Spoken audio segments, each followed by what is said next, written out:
identify people who were suspects or involved in crimes in our city. So as far as for us in the city, the deputies like it, neighboring on the vehicles that were in there at that time, so that it helps us solve some crimes if they had in there. So far it seems to be a huge benefit to not only us, but to the investigation side of law enforcement. Thank you, Captain. And I also think that the flock system, once the people know that we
Call a meeting to order of the Traffic and Parking Commission. Let the record reflect all commissioners are present. And we'll start with the Pledge of Allegiance led by me. Oh, boy.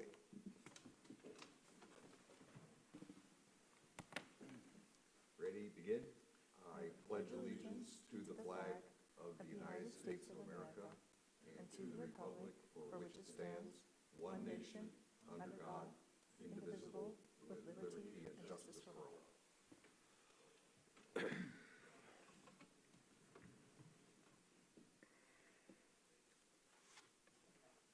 So now's the time for public comments, but there's no public unless we got something by mail or something.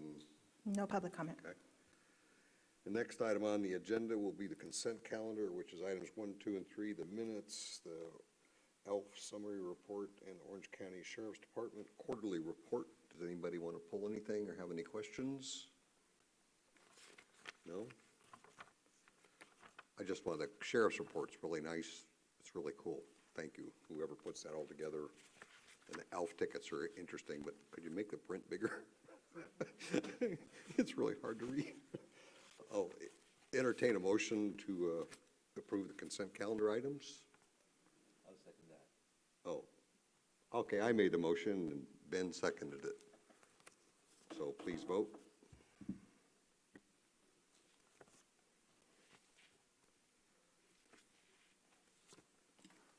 Motion passes unanimously.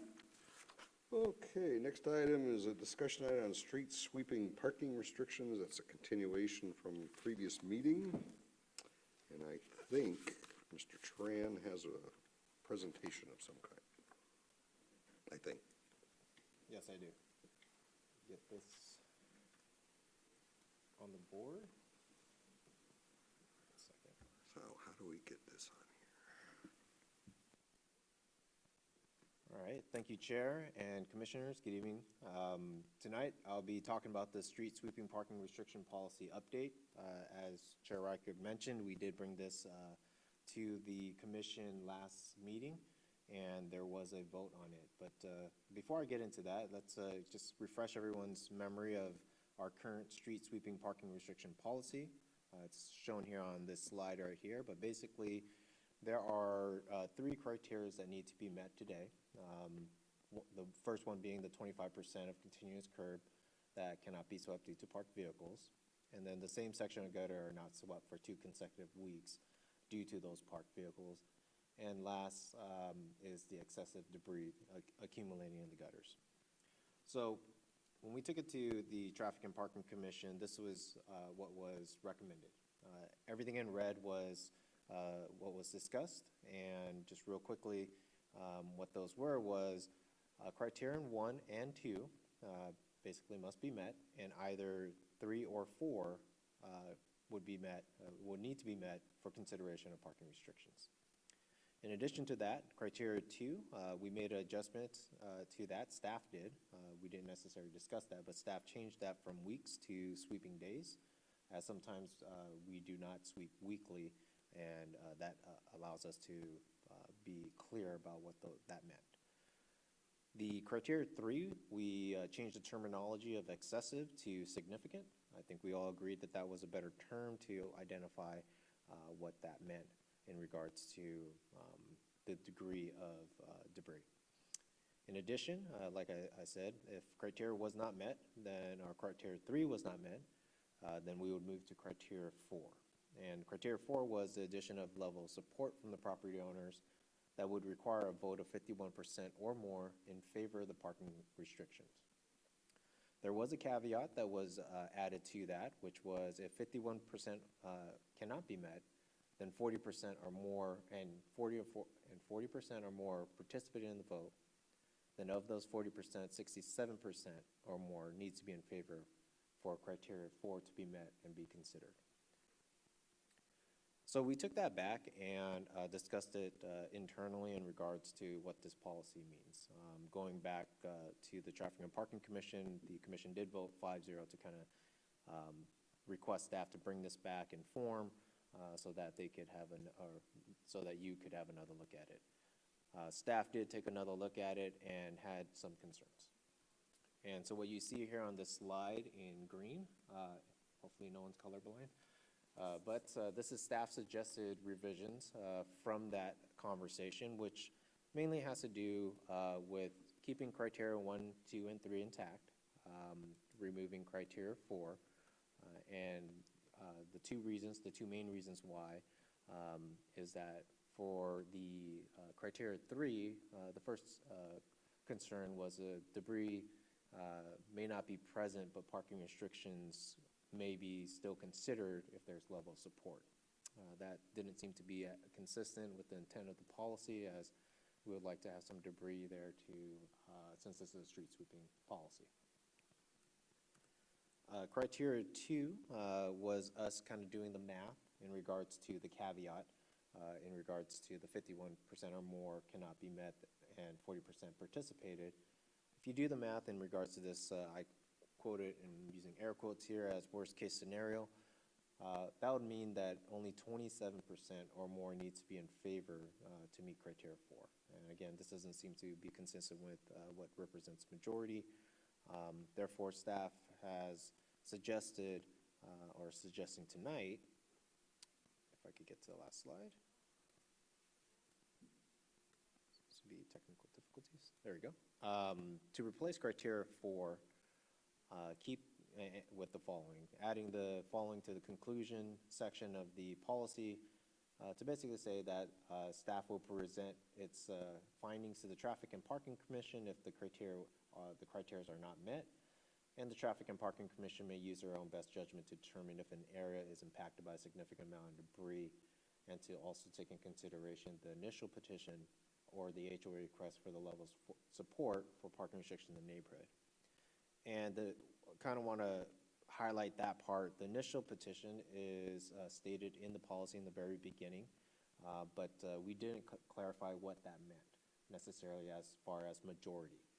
And so the way what we did was revise the policy, and it's in attachment 2 of the staff report, to mean majority means 51% or more.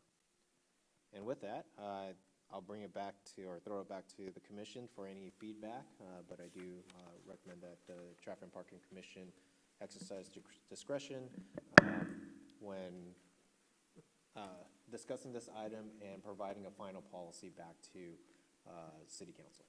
Thank you. Yeah, thank you for the PowerPoint. It's very helpful. Took a long, complicated thing and summarized it into a couple of pages. That's very helpful. I think the change is good. Does their commissioners have any questions or criticisms, comments? No? Yes? Okay. So if we approve this, then the next step was it goes to the city council sometime this month or next It for would their most final likely approval. be next month. And so once we get this finalized and voted on, we'll go ahead and package that and bring it forth to City Council. Okay, I'll make a motion to approve the recommended policy with the proposed changes, which are highlighted, redlined on attachment 2. Oh, I'm sorry.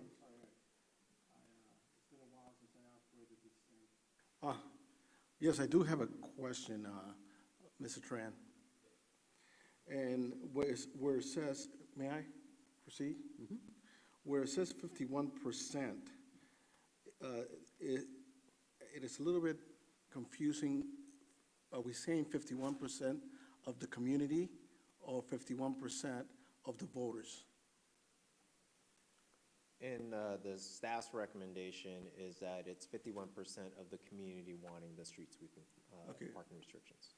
And again, would it be more appropriate to indicate that somewhere in the proposal, in the document, that it is 51% of the community?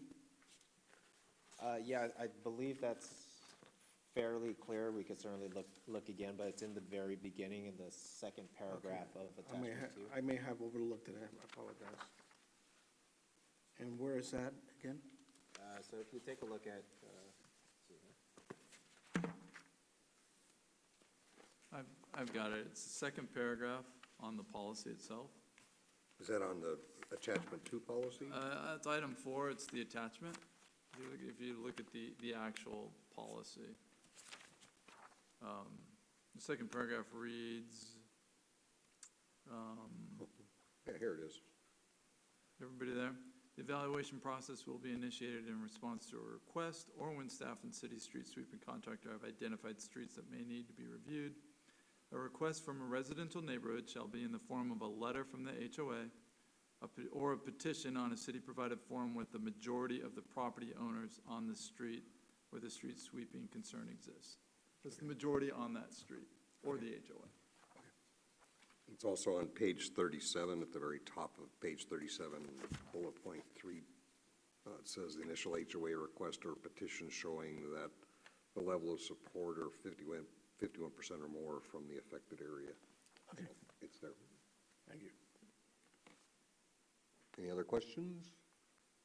So I'll repeat the motion I made to approve the recommended change and move forward. Is there a second? I second it. Commissioner Anderson's seconded it. With that, we'll vote.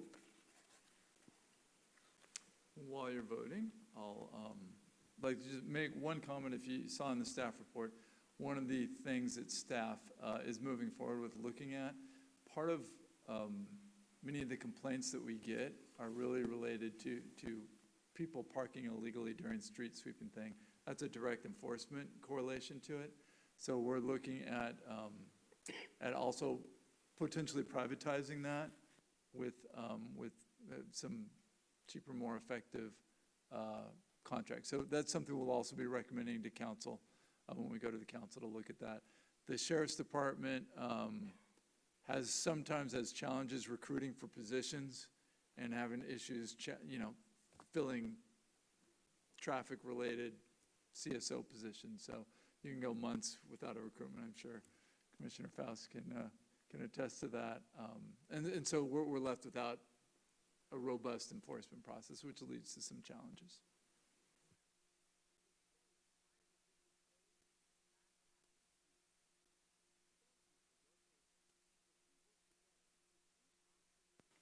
Motion passes unanimously.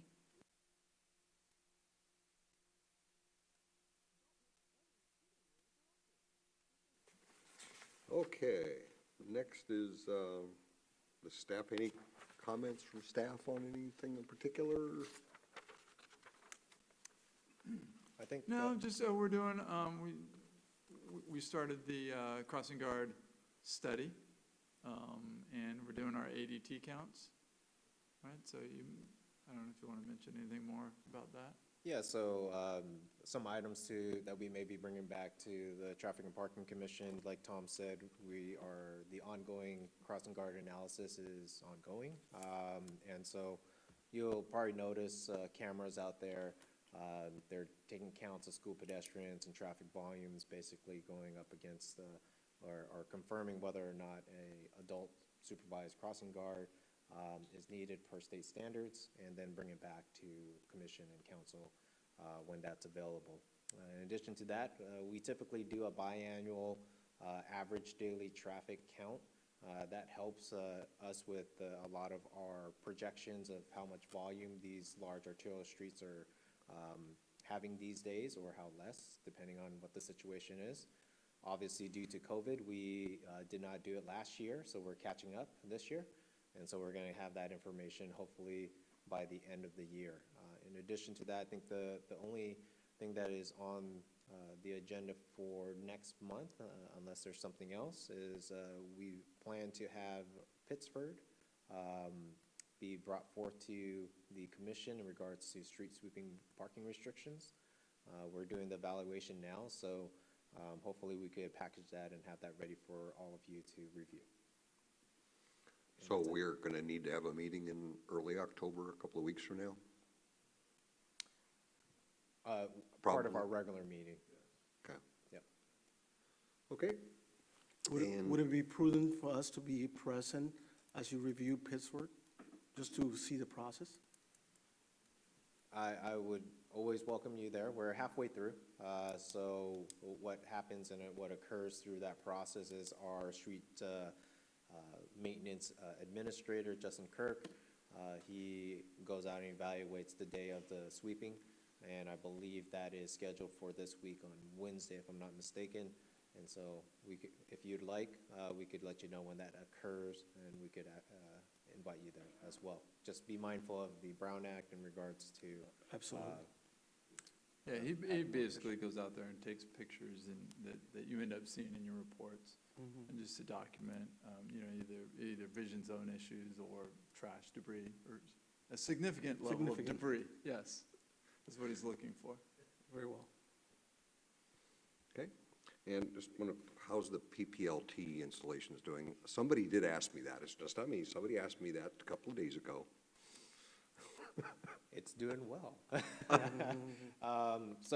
As all of you may have known or experienced for yourself, there is a difficult time to procure some items. And so we do have a contractor on board. They're ready to go. However, the equipment that we need is back ordered. It is anticipated that they will receive majority of the equipment by the end of October. So we're looking forward to a November, start date. And once that's done, I believe it's 30 days, calendar days, 30 working days for them to accomplish the 2 intersections, including another intersection that is not PPLTs, but it is signing and striping improvements. So we look forward to it by the end of the year. Okay, Commissioner comments or questions? Commissioner Anderson? Again, I would like to thank the staff, Mrs. Tran, Ms. Hall, and certainly Mr. Wheeler. You're well aware of, I took a brief leave of absence from the board, and they were very, very, Mrs. Tran specifically was very diligent in keeping me up to speed with some matters, and I truly appreciate that. It made things a lot easier and more palatable. And again, thank you very much for the staff for their hard work and efforts. Thank you. Thank you, Vlad. Commissioner Camarena? Actually,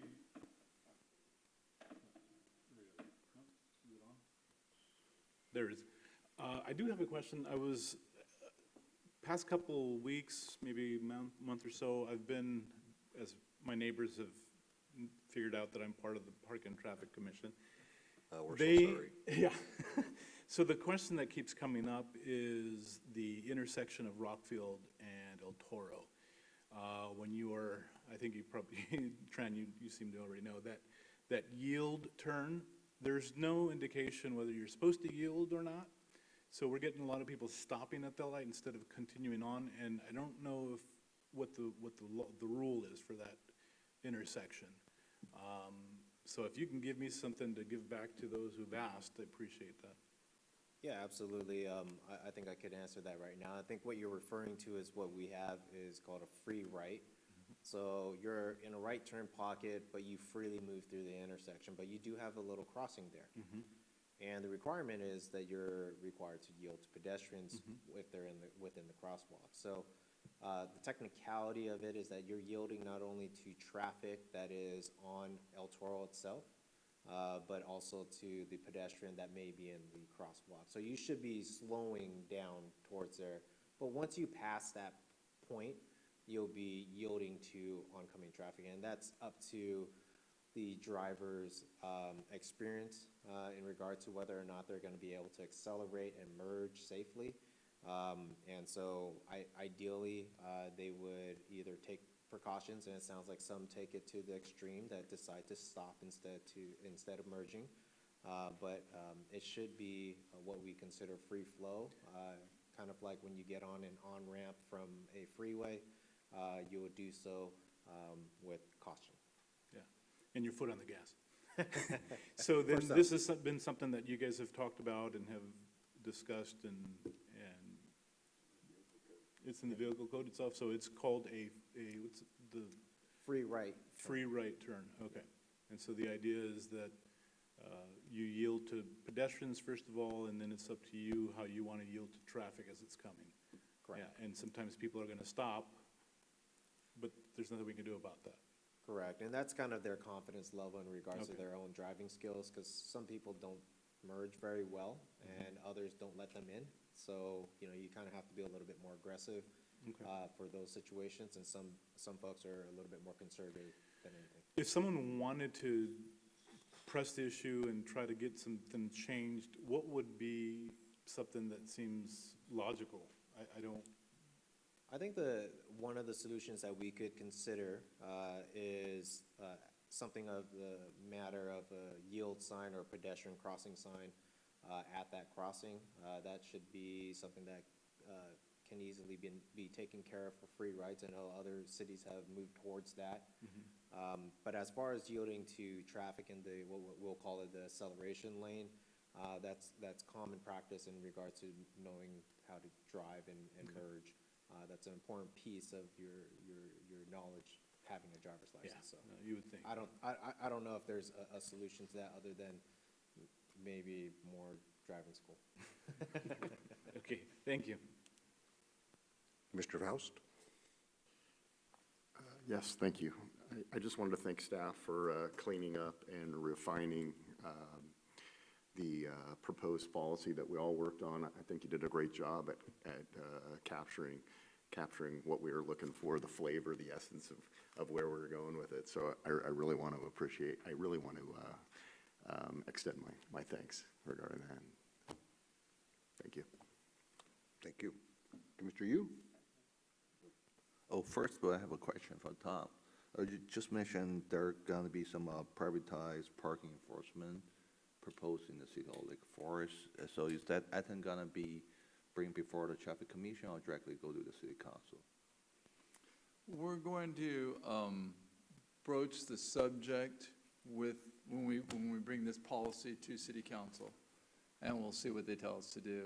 I think we'll probably explore it, and I'm not sure, we haven't even thought that far through yet. Right now, it's just an idea that the city manager told me to look into, so that's where we're at right now with that. Got you. Yeah, thank you, Tom. And thank you so much for Tom, Chen, and Vanessa, all the staff behind the scenes work on this thing after several rounds. I think we land in the ballpark where we're at the city swiping policy, and we achieved the object we want. You know, get that enough resident input considered into that policy decision-making process. And again, thanks so much. And by the way, Chen, nice conversation with you regarding the issue in the Baker Ranch neighborhood. I hope that's going to come up in the commission in the near future. Appreciate that. Thank you. So just did I read somewhere that that Caltrans kiboshed the whole El Toro off-ramp project, where they were gonna have the crossover bridge and Bridger Road was gonna be did that get? I hope not. I don't know. I thought somebody said that, or that's still in the works? It's still in the works. It's been greatly slowed because Laguna Hills and Lake Forest came up, supported two different alternatives that were equal but opposite. So we've been meeting for the last, I don't know, year about, as staff to staff, as engineers, we, OCTA, Caltrans, consultant in the two cities, and we've come up with a couple alternatives that are, we still have two alternatives, one on each side of the freeway. Both of them are better, we believe, than what we ended up with the last time we went to the public. We've got a few more things that we're looking into before we're going to take it public, but we might have, if things go the way I think they will, we'll both agree on one particular alternative. So that's something that we'd be glad to bring to Traffic Commission. So I'm hoping to have an answer by the end of the year, probably beginning of next year. But we got some ideas that I think will work. Good. So Caltrans is talking to both Laguna Hills and Lake Forest. Yeah. That's good. Yeah, it's That's real good. good, but we've just kind of taken it off the thing. Laguna Hills Mall still hasn't figured out what it's doing, so that's delayed the process because they don't know what that property is going to look like. That got delayed. Their next hearing is in December. Their council has tabled that a couple of different times. So they're kind of in that stage of figuring things out. And the other, last thing was the Audible pedestrian signals. I know there was some people asking for more of those. So we did Muirlands and Ridge Route, I think, and we did El Toro and Muirlands, I believe, and there's others. There's two more. I believe it's Ridge Route and I forget now, but there's two additional that we're gonna do. Serrano on Ridge Route and another one on Ridge Route. And so it's in the same procurement discussion. They are telling us that that would be procured later this year, or later in the year, and then they'll install that. The installation takes about a week, so it's pretty quick. But on that note, if I may, my understanding is sometime in October, the Caltrans will be changing their standards to not only currently today accessible pedestrian signals, the push buttons, are required as part of any new construction, reconstruction when you do new signals, but they are now changing it to a touchless mode, is my understanding. To a And what? so a touchless push button. So you still can physically push the button, but you could hover over it within 3 to 4 inches, and it'll recognize that there's someone there. So yeah, it's like a little sensor, close enough that someone could just kind of wave at it. So if that does if that is absolute in regards to Caltrans standard, we may be moving towards that way as well. Okay. Well, thank you, everyone. Good result tonight and a good meeting after a lot of discussion about parking restrictions. So thank you all. Thank you, staff. And with that, we'll close the meeting. Thank you.